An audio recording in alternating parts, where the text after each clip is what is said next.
বিশ্বনবী যে সমস্ত খাদ্যগুলো পছন্দ করতেন হাদিসে এসেছে, বিশ্বনবী রুটি খেতেন, খেজুর খেতেন, খেজুর, খেজুর চিনেন, বালাহ, তামার, দুধ খেতেন, এই মধু খেতেন, জব খেতেন, বার্লি খেতেন, লাউ খেতেন, রুম্মান, ডালিম ফল, আনার ফল, আনার চিনেন, আনার, এই আনার খেতে পছন্দ করতেন বিশ্বনবী। মাশরুম খেতেন, মাশরুম, মাশরুম চিনেন, ব্যাঙ্গের ছাতার মতো, রেস্টুরেন্টে ইদানিং মাশরুমের স্যুপ পাওয়া যায়, এটা খাবেন। যাদের চোখের জ্যোতিতে সমস্যা, দৃষ্টিতে সমস্যা, খাবেন। হাদিসে এসেছে আল কামআতু মিনাল মান ওয়া মাউহা শিফাউন লিল আইন।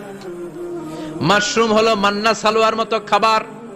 মাশরুমের স্যুপ যারা খাবে, চোখের জ্যোতি যাদের কম, তাদের চোখের জ্যোতি বাড়িয়ে দিবে কে?